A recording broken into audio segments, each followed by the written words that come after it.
सनातन ब्रह्म के विषय में बोला गया है, अर्थात पूर्ण परमात्मा का शरीर कभी नष्ट नहीं होता।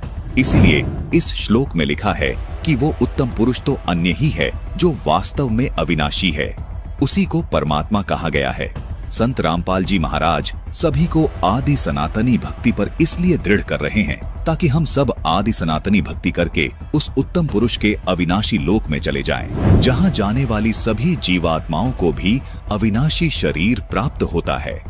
अविनाशी शरीर होने के कारण उस शाश्वत लोक में पुनर्जन्म व मृत्यु नहीं होती, जहां जाने के बाद साधक लौटकर इस काल लोक में कभी वापस नहीं आते।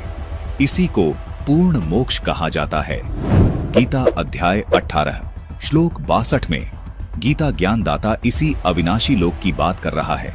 यही वो शाश्वत यानी सदा रहने वाला स्थान सतलोक है, जहां जाने के बाद साधक इस संसार में यानी इस क्षर पुरुष गीता ज्ञानदाता जो ब्रह्मा विष्णु महेश के स्थूल शरीर का पिता है, इस ब्रह्म के लोक में लौटकर कभी वापस नहीं आते। उस सनातन परम धाम यानी सतलोक में जाने के बाद ही आत्मा को अविनाशी शरीर प्राप्त होता है, जिस शरीर का कभी नाश नहीं होता।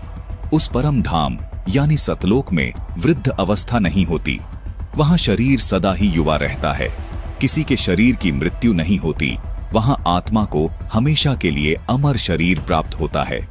इसी को पूर्ण मोक्ष कहते हैं, क्योंकि गीता ज्ञानदाता ने गीता अध्याय 18 के श्लोक 62 में कहा है कि हे अर्जुन, तू सर्व भाव से उस परमात्मा की शरण में जा, उस परमात्मा की कृपया से तू परम शांति और सनातन परम धाम को प्राप्त होगा।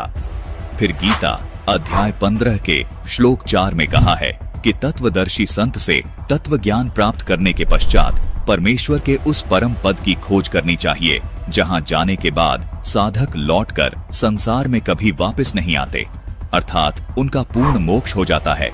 दर्शकों, वो सनातन परम धाम यही सतलोक है, जिसको संत रामपाल जी महाराज ने सृष्टि रचना नामक वीडियो में बहुत ही विस्तार से समझाया है। इस वीडियो का लिंक हमने डिस्क्रिप्शन बॉक्स में दे दिया है। जबकि तथाकथित धर्म गुरु इन्हीं तीनों देवताओं को पूर्ण परमात्मा बताकर भक्त समाज को गलत भक्ति बता रहे हैं, बल्कि रामचरितमानस से ये स्पष्ट हुआ कि यह पूर्ण परमात्मा नहीं है। मनु और शत्रुपा आदि सनातनी पूजा करते थे, यानी श्री रामचरितमानस बाल कांड में बताए गए सच्चिदानंद ब्रह्म का स्मरण करते थे। गीता जी में भी इसी सच्चिदानंद ब्रह्म की साधना करने को कहा है।